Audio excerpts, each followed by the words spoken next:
difficile tâche d'une intervention de clôture d'une telle matinée. En fait, Jean-Marc Montaigne a au moins une triple légitimité par rapport à cette maison, puisqu'il a été à la tête de la CPU il y a quelques années. C'est même lui qui nous a aménagé dans ses locaux. Une légitimité du fait des plus hautes responsabilités qu'il a assumées dans les domaines de l'éducation, de l'enseignement supérieur, de la recherche. Et c'est bien ces domaines qui sont interpellés aujourd'hui. Comment peuvent-ils se saisir des problèmes dont nous discutons? Et enfin, surtout, c'est la légitimité d'un chercheur de psychologie sociale qui s'est toujours préoccupé de l'utilité des recherches qu'il menait pour la société. Et dernièrement, d'ailleurs, ces 5 dernières années, il a occupé la chaire de sciences du comportement et leur application au CNAM, ce qui est véritablement, je dirais, un affichage de l'intérêt constant qu'il a eu sur la recherche et son application. Jean-Marc, je te laisse la parole.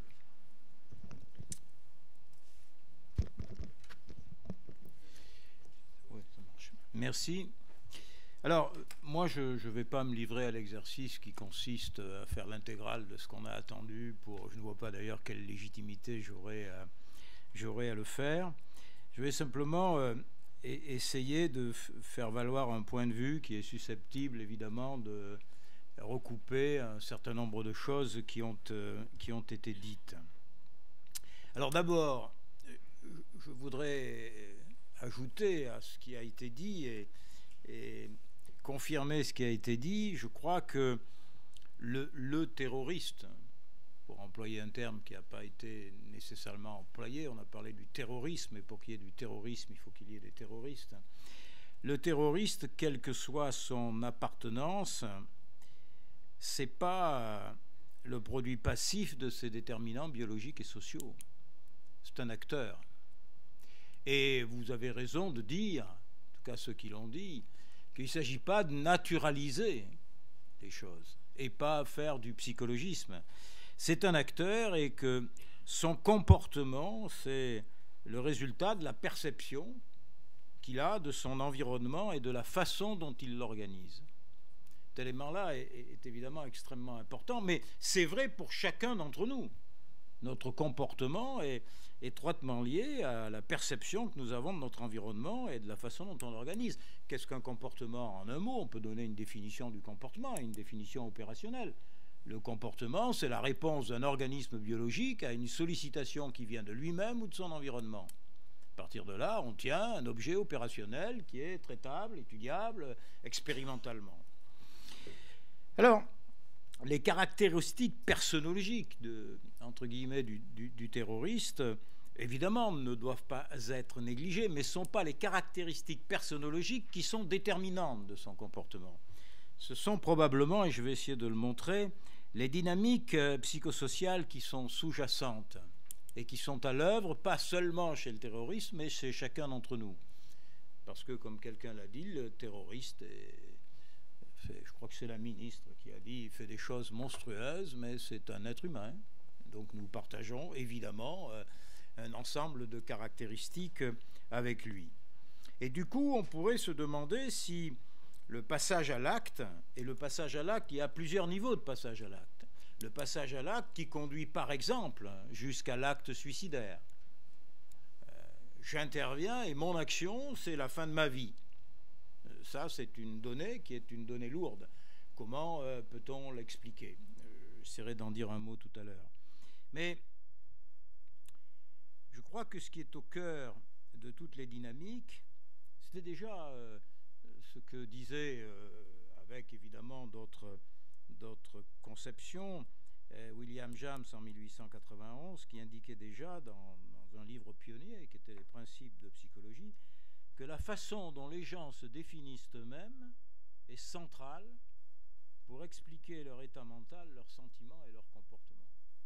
Si ça, c'est que la définition que nous donnons de nous-mêmes est importante pour expliquer un certain nombre de nos comportements. Mais la définition que nous donnons de nous-mêmes, ce n'est pas une autodéfinition.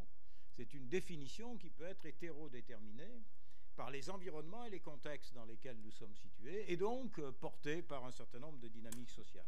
Dès lors, on pourrait se poser une question simple pour faire un rappel à un livre d'un de mes collègues, hélas disparu, Benjamin Matalon.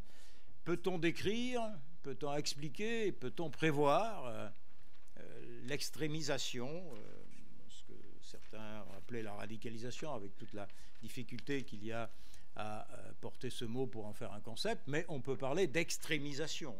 Et en parlant d'extrémisation, on est dans un processus qui va le plus loin possible, évidemment, et dès lors, qui va jusqu'à ce qu'on a pu observer. Alors, peut-on décrire les phénomènes observés? Je crois que oui.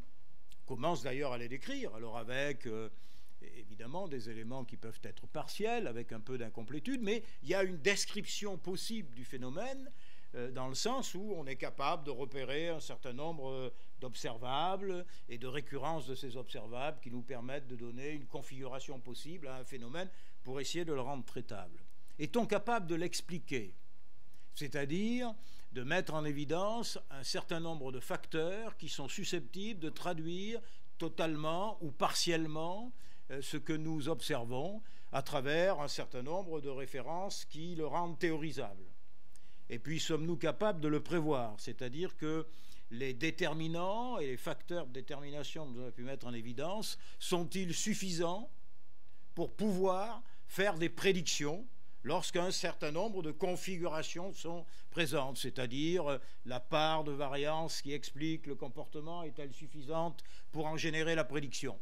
Tous ceux qui font des sciences expérimentales savent bien ce que ça veut dire. Et dès lors, il n'y a aucune difficulté à penser que les sciences qui fonctionneraient sur cette modalité-là seraient des sciences de moindre intérêt pour les recherches de causalité que toute autre science. Les sciences de la vie, au sens générique du terme, fonctionnent sur ces modalités-là. Alors, ce que je voudrais essayer de faire, une fois ce propos initialement posé, je voudrais dire d'abord ceci. La science est profondément légitime pour expliquer, et pour expliquer à des fins qui peuvent être des fins d'utilité sociale forte. Autrement dit, les explications que la science est en mesure de fournir sont appropriables par les décideurs et par ce que certains ont appelé les politiques publiques. Le problème qui est posé, c'est qu'aujourd'hui, les explications qui peuvent être fournies par la science sont généralement assez peu retenues parce que pour que ces explications puissent être diffusées suffisamment largement, il faut qu'elles sortent du cercle des spécialistes. Et pour sortir du cercle des spécialistes, il faut qu'elles puissent atteindre les médias et les grands médias. Et dans les médias et grands médias, sauf exception, le temps consacré à l'explication est extrêmement court. Et évidemment, ce temps très court accordé à l'explication vide l'explication de sa valeur et finalement la fait ressembler à certains moments à la possibilité de s'approprier cette information de la même façon qu'on s'approprierait une information au café du commerce. Et ça, c'est un vrai sujet. Car le chercheur, et nous le savons bien dans cette salle, le chercheur, la première chose par laquelle il est habité, c'est un peu d'incertitude et pas mal de doutes, pour une raison simple qui tient à sa méthodologie. Chaque fois qu'il a une idée, il essaye de la confronter à l'épreuve des faits pour voir si elle résiste à l'épreuve des faits. Et pour ça, il se place dans les conditions qui sont les plus défavorables à son idée. L'éthique du chercheur n'est pas nécessairement une éthique partagée à l'intérieur de tous les dispositifs professionnels. Ça ne signifie pas que le chercheur lui-même, dans sa vie, n'adopte pas toujours les dimensions qui sont les siennes quand il est un professionnel de la recherche. Mais néanmoins, il y a quand même des vertus éthiques dans ce domaine-là.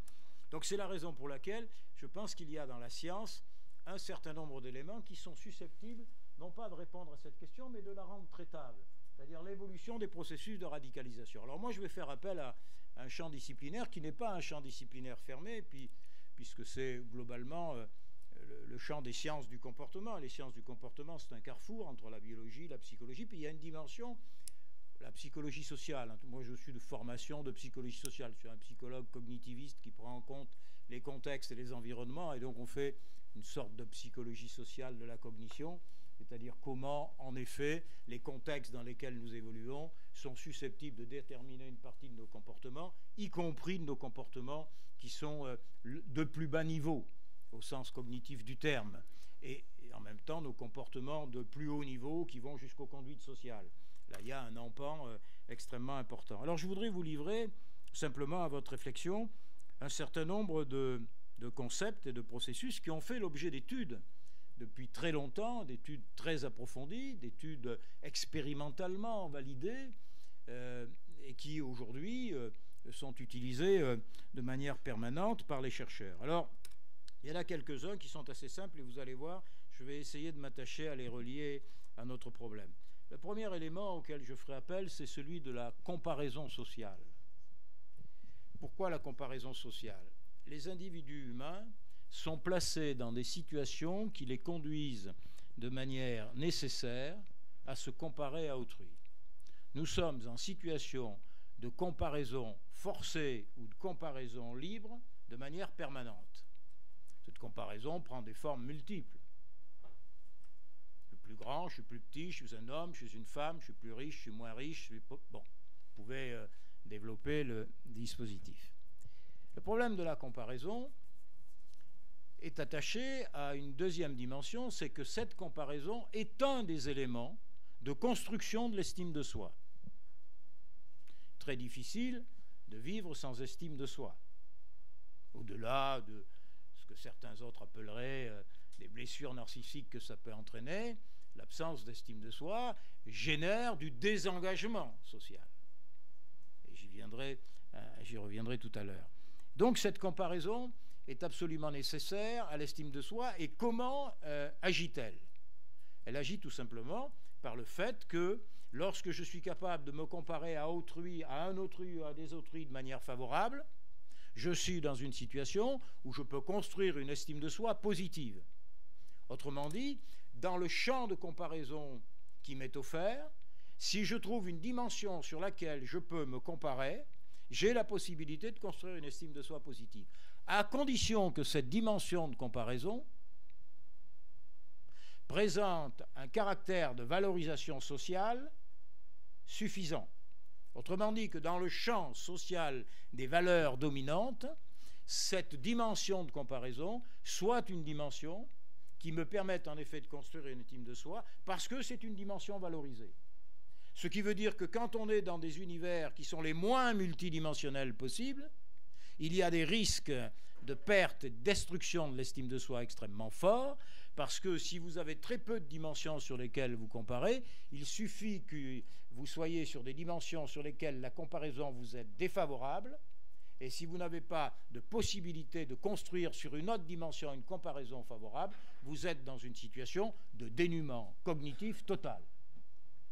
Pour revenir à ce que la table ronde précédente a dit, aujourd'hui, comme hier, un certain nombre d'entre nous, et qui sont situés dans des endroits qui présentent des caractéristiques extrêmement défavorables sur le plan socio-économique, culturel, etc., les dimensions de comparaison qui leur sont offertes sont des dimensions de comparaison qui leur sont défavorables. Ce ne sont pas des dimensions socialement valorisées. Lorsque vous êtes en situation de comparaison défavorable et que vous voulez construire une estime de soi qui tient debout, si vous me permettez la trivialité de l'expression, vous cherchez à modifier la valeur de la dimension de comparaison, c'est-à-dire vous changez le dispositif d'évaluation de la dimension de comparaison, ou bien vous cherchez à vous rendre incomparable. Et vous avez une stratégie d'incomparabilité qui vous fait construire une dimension sur laquelle c'est vous qui allez être le point de référence de la comparaison. Les travaux de Gérard Lemaine, là-dessus, il y a très longtemps, étaient des travaux qui permettaient, ils traitaient ça dans le problème de l'originalité, la création et l'innovation. Alors oui, l'incomparabilité, la recherche d'incomparabilité peut conduire à ça, l'originalité, la création, etc., qui sera demain la nouvelle norme, qui sera valorisée, reconnue comme telle, etc. Et puis il y a l'incomparabilité qui consiste à se placer sur des dimensions qui sont destructrices par rapport à la norme dominante qui fait la valeur de la comparaison. Et donc quand on s'installe dans ce dispositif d'incomparabilité, on est en train de se construire comme élément de référence, et on regarde si dans cet espace nouveau de comparaison que je viens d'introduire, il y a un certain nombre d'autrui qui sont susceptibles d'être des références de groupe ou d'appartenance pour moi. Deuxième concept important, qui est celui de la catégorisation. La catégorisation est un processus qui a été largement étudié par les sciences cognitives. Catégorisation et catégorisation sociale. C'est quoi la catégorisation? C'est un principe d'économie cognitive remarquable qui permet de nous orienter assez facilement dans un environnement complexe en mettant ensemble des objets qui présentent un certain nombre de similitudes. Par ailleurs, il présente un certain nombre de différences, mais il présente un certain nombre de similitudes qui me permet de les mettre dans cette catégorie-là, et cette catégorisation va accroître les similitudes. Évidemment, elle va accroître les similitudes, et elle va en même temps accroître les différences. Et si cette catégorisation qui me permet de m'installer dans un groupe qui présente un certain nombre de similitudes, qui sont objectives ou espérées, cette catégorisation va renforcer les similitudes, va créer un phénomène d'appartenance catégorielle, d'appartenance groupale, d'identité collective, diraient certains sociologues. Cette appartenance groupale constitue un élément de cohésion possible et de construction d'une identité sociale et d'une identité personnelle à travers ma reconnaissance dans un dispositif de comparaison à une communauté avec laquelle je partage un certain nombre d'éléments, et en même temps cette construction identitaire positive est d'autant plus positive qu'elle s'inscrit dans un rapport à un, on va le dire comme ça, à un out-group, c'est-à-dire les autres, et les autres sont discriminés, stigmatisés, récusés. Il y a eux et nous, et je construis un monde dichotomique. J'exagère évidemment les choses, mais ce monde dichotomique permet d'avoir un renforcement identitaire avec le favoritisme de l'in-group. Je suis dans mon groupe, l'appartenance à mon groupe est forte, il y a une solidarité, une cohésion remarquable, elle satisfait à la fois mon besoin d'estime de soi et mon besoin de reconnaissance sociale, et en même temps elle se construit d'autant plus fortement que la discrimination entre les groupes est forte. Je discrimine de manière très importante l'out-group. Ces phénomènes-là ont été étudiés, évidemment, il y a déjà de longues années, ils le sont toujours. Il y a des débats théoriques autour d'un certain nombre de choses, mais ce n'est pas le sujet. L'empirie est claire de ce point de vue. Il y a un biais de favoritisme en faveur de son propre groupe. Il y a un biais de défavoritisme en faveur de l'autre groupe. Ça, c'est un premier élément. Deuxième élément, c'est que cette catégorisation sociale qui génère une auto-catégorisation, c'est-à-dire moi dans mon propre groupe, lorsque la cohésion du groupe est forte, dans ces groupes de cohésion très très forte, la tendance à l'extrémisation des positions devient également très importante. C'est là qu'on change de leader, qu'on prend un leader plus autoritaire, qu'on prend un leader plus puissant, qu'on adopte des positions qui sont plus extrêmes. Plus un groupe est cohésif, plus il a tendance à extrémiser ses positions et à choisir les leaders qui sont capables de représenter en effet l'autorité la plus forte. Alors, ce phénomène de catégorisation et de rapport intergroupe n'est pas indifférent par rapport à ce que nous observons, c'est-à-dire la radicalisation qu'on est en train d'opérer. C'est d'une certaine façon, dans un premier temps, une sorte de cohésion accentuée à son propre groupe, la reconnaissance de son groupe et en même temps la négation de l'out-group.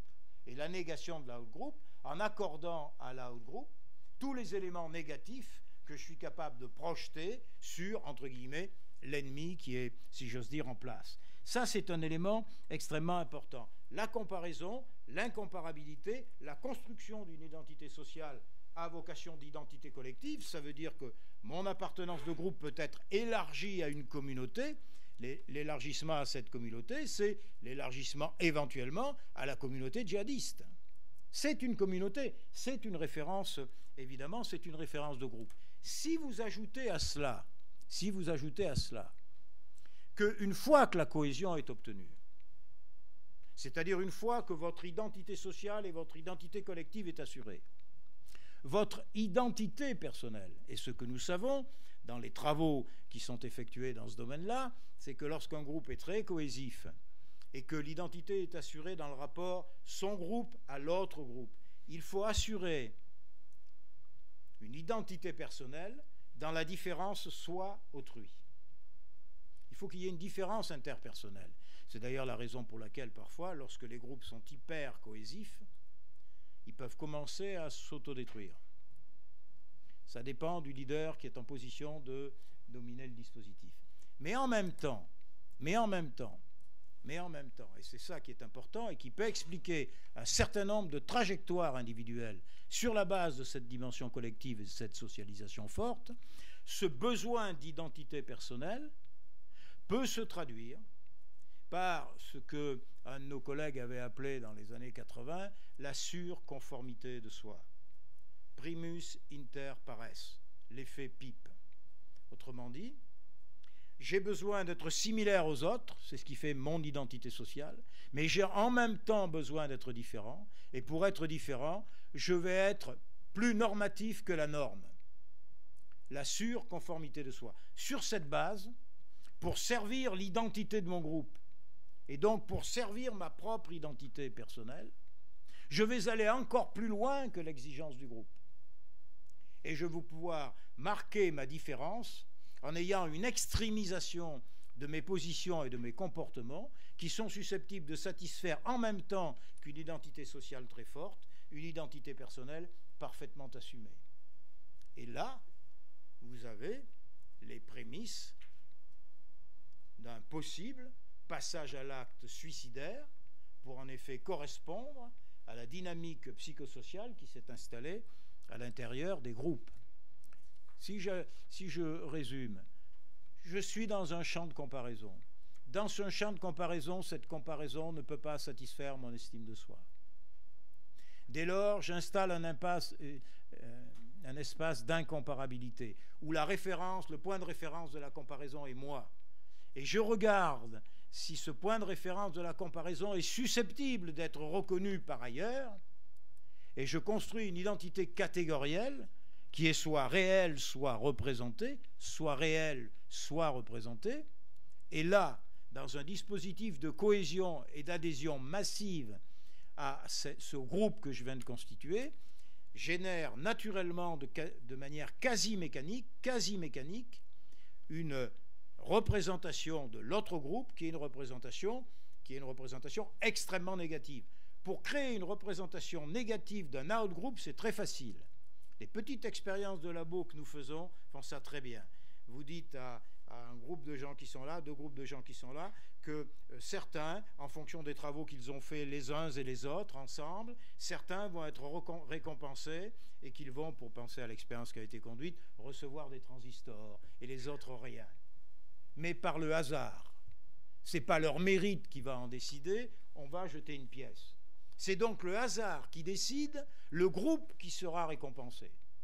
Eh bien, le sort, le hasard suffit à créer des appartenances de groupe et des représentations qui sont des représentations de relations à l'autre groupe qui sont négatives. C'est dire que sur un paradigme expérimental minimal de la séparation des groupes sur la base simplement du hasard, vous créez un phénomène psychosociologique qui est un phénomène de différenciation intergroupe très puissant.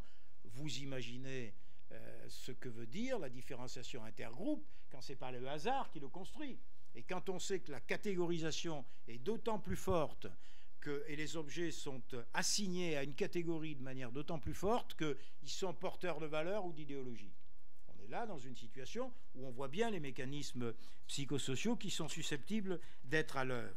Alors, évidemment, ces phénomènes-là sont des phénomènes d'accentuation de tout ce que l'on peut observer. Il y a une exacerbation des différences. Et on en arrive à la situation où eux, nous, notre groupe versus l'autre groupe. Et là, on rentre dans une dimension qui est profondément conflictuelle, qui peut prendre évidemment des aspects qui sont des aspects guerriers, très importants. Alors, si je vais un tout petit peu plus loin sur ces sujets-là. Ce qu'on pourrait dire également, et c'est pour répondre un tout petit peu aux classes moyennes, parce que dans ce que je suis en train de dire, évidemment, la référence est assez naturelle aux milieux socio-économiques, culturels profondément défavorisés, parce que les dimensions de comparaison qui sont offertes ne sont pas des dimensions valorisables. Et là, on va trouver un terreau, un terrain plus facile pour construire de l'incomparabilité. Sur les classes moyennes, le problème peut se poser un tout petit peu différemment. Encore que l'appréciation de sa condition, et tout à l'heure, Pascal Marchand a parlé de la privation relative, qui est évidemment extrêmement importante, encore que la privation que l'on peut percevoir est une donnée subjective. C'est la raison pour laquelle il y a des résistances au changement qui sont évidemment extrêmement fortes. Il ne suffit pas d'être totalement défavorisé pour générer des mécanismes de cette nature. Il faut avoir le sentiment ou la représentation que l'on est effectivement dans une situation défavorable par rapport à ce qu'on pourrait espérer pour pouvoir construire un dispositif d'incomparabilité, parce que la comparaison sur laquelle on est placé n'est pas satisfaisante pour une identité sociale positive et pour une estime de soi positive. Si j'ajoute à cela, et on l'a dit tout à l'heure de manière très forte, on a dit tout à l'heure, pour engager les gens, il faut qu'il y ait le sentiment de liberté. Mais si on regarde, et c'est très vrai, c'est la théorie de l'engagement.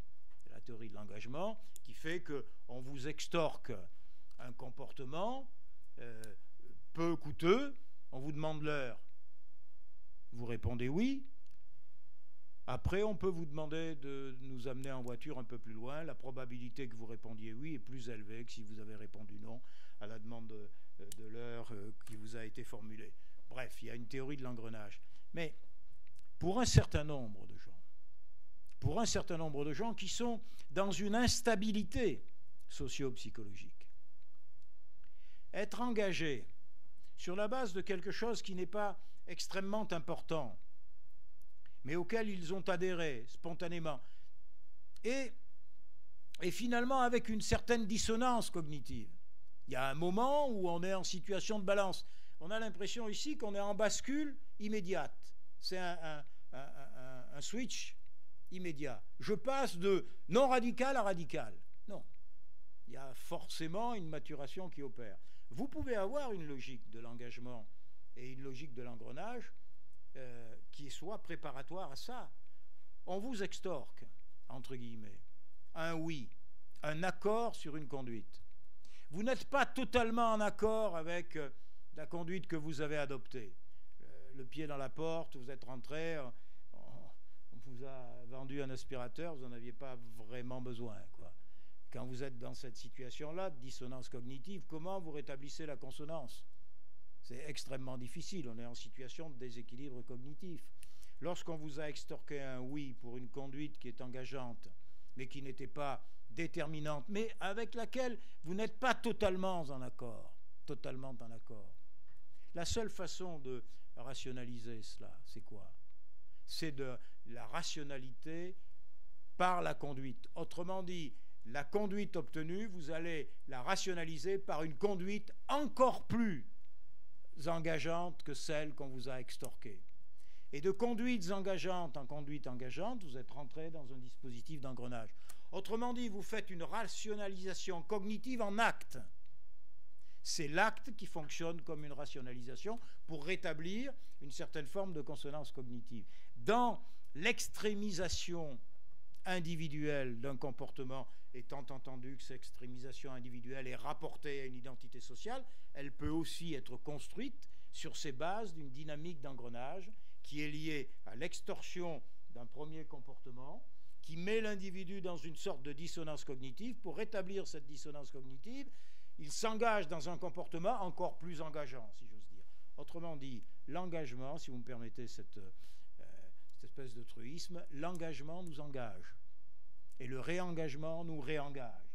Il y a là une dynamique possible. Ce que je suis en train ici de faire, c'est de décrire un certain nombre de concepts et de processus qui sont étudiés plutôt en laboratoire et, comment dirais-je, et dont la réalité est scientifiquement attestée. Et quand on introduit ces dynamiques-là de manière plus écologique sur le terrain, les effets de cette nature apparaissent. les effets de cette nature apparaissent facilement, et qu'à vous amuser à faire de l'intergroupe, et vous allez voir les phénomènes de conflictualisation qui opèrent très facilement. Dans la logique qu'on est en train d'essayer de traiter aujourd'hui, on est bien dans un dispositif où on a des rapports qui sont des rapports intergroupes, pas des rapports intergroupes des petits groupes. On est sur des rapports intergroupes qui sont des rapports intergroupes de communauté. La référence à l'appartenance groupale et la référence à une appartenance communautaire, qui est saturée d'un certain nombre de choses, évidemment. Simplement, il y a un élément que nous négligeons de manière importante, c'est que les organisations terroristes qui gèrent les stratégies collectives et individuelles des terroristes connaissent un certain nombre de mécanismes que la science a étudiés.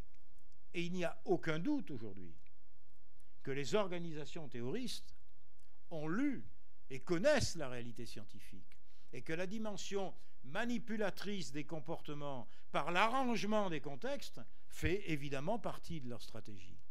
Le paradoxe, c'est que nous-mêmes, dans les organisations entre guillemets contre-terroristes, cette culture-là est absente. Elle est absente. Aujourd'hui, vous discutez avec des acteurs du contre-terrorisme et des responsables des acteurs du contre-terrorisme. Ça m'est arrivé assez souvent. Vous parlez simplement de ça, en disant, vous savez, il y a des mécanismes de cette nature qui sont susceptibles de jouer de manière importante. On ignore les choses.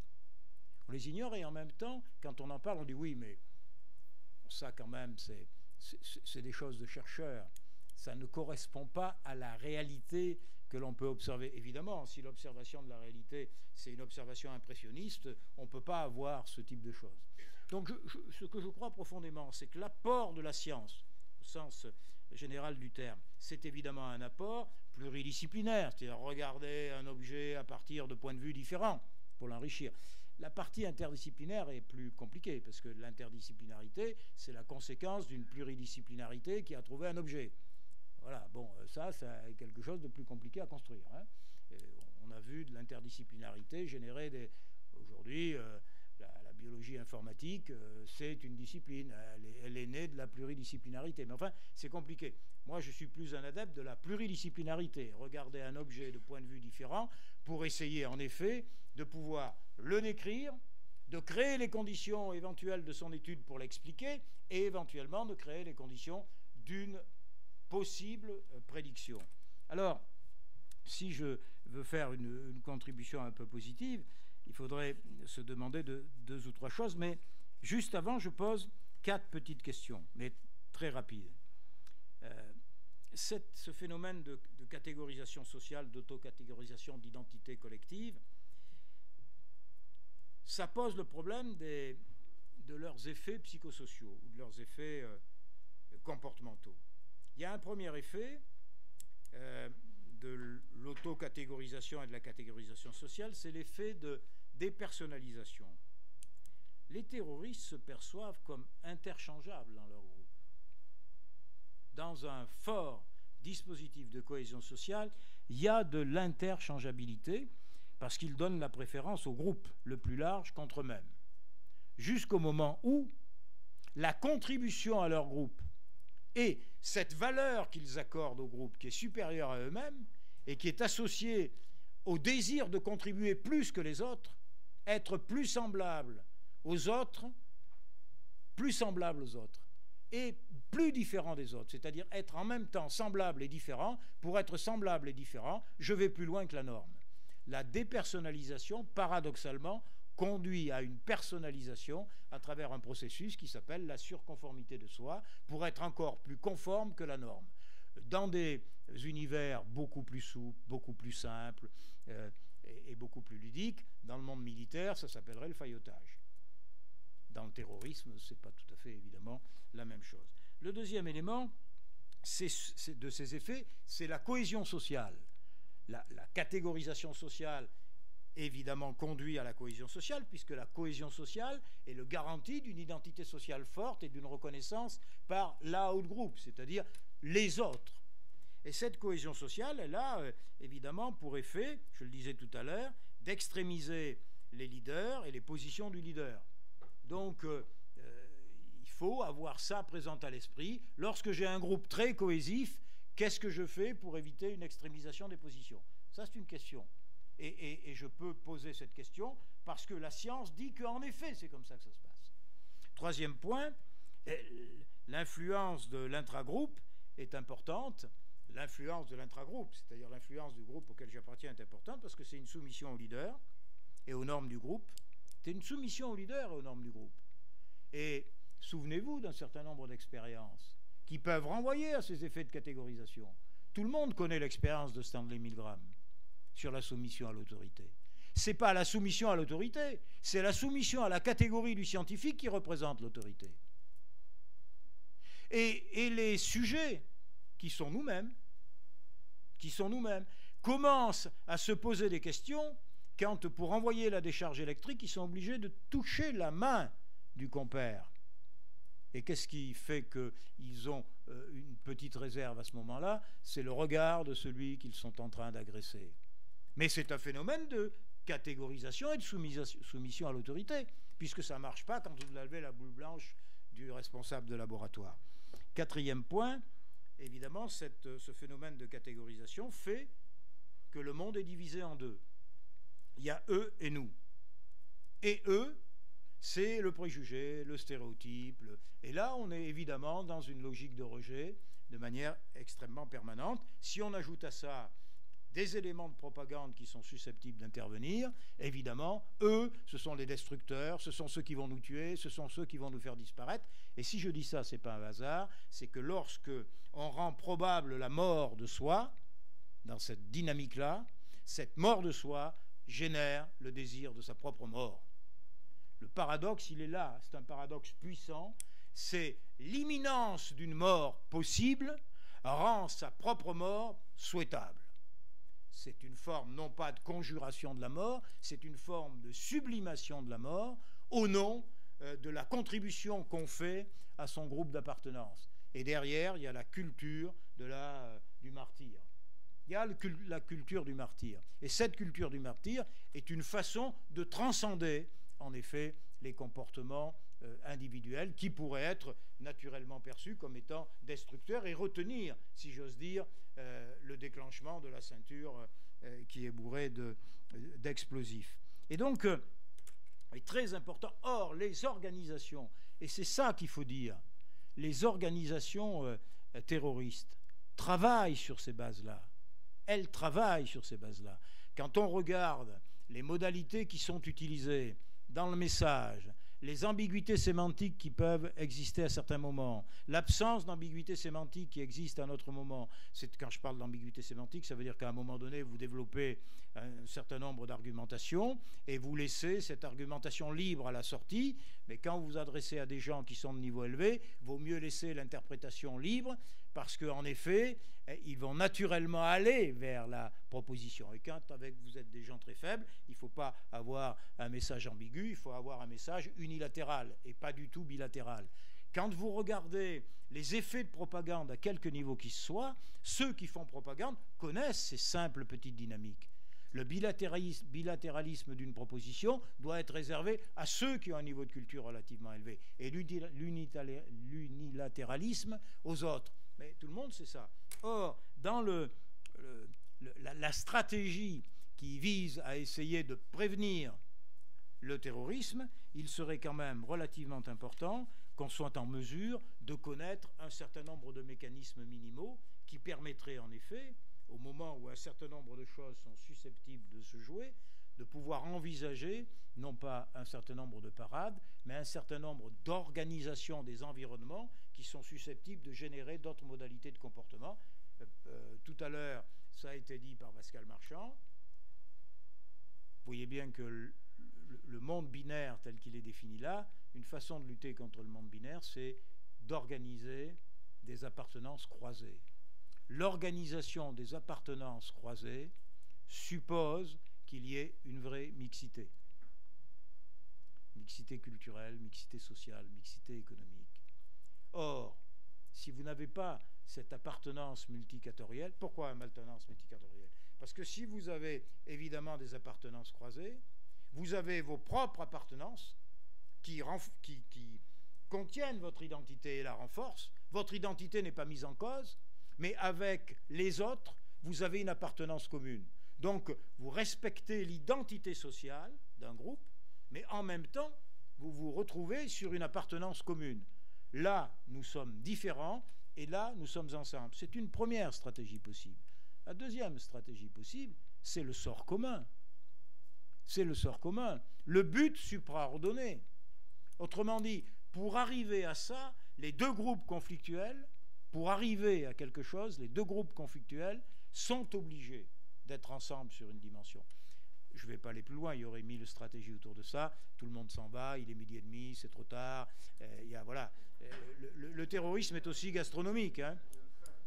Mais c'est, je crois, extrêmement important que les scientifiques aujourd'hui expliquent comment ils travaillent et ce à quoi ils arrivent pour que, d'une certaine façon, ceux qui sont en mesure de décider ou de conduire des politiques, quelle que soit la nature de ces politiques, préventives ou répressives et préventives, soient minimalement au courant des processus qui sont en jeu quand on intervient. On a dit tout à l'heure que les stratégies qui sont les stratégies autoritaires, elles ont aussi comme fonction à certains moments de renforcer les identités dont je suis en train de parler. Donc il y a là un ensemble de choses qui mériteraient que l'université française se donne comme responsabilité à certains moments de former un certain nombre de professionnels de la décision publique pour leur donner le socle minimal de connaissances qui permet de prendre des décisions en étant relativement informés.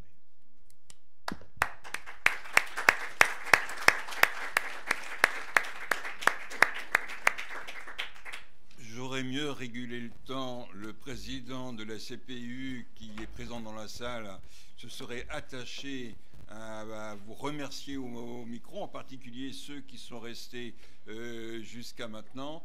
On remercie l'ensemble des intervenants. Le dernier, bien sûr, vous savez bien que les derniers sont un jour les premiers, mais également l'ensemble des intervenants et aussi les collègues qui ont animé les tables rondes. Et merci de votre présence. On s'attachera à donner une suite, bien entendu, à ce deuxième colloque, hein, puisqu'on va s'engager dans avec les organismes de recherche, avec les pouvoirs publics, à soutenir et à développer les recherches et les formations sur ce type de thématique. Merci.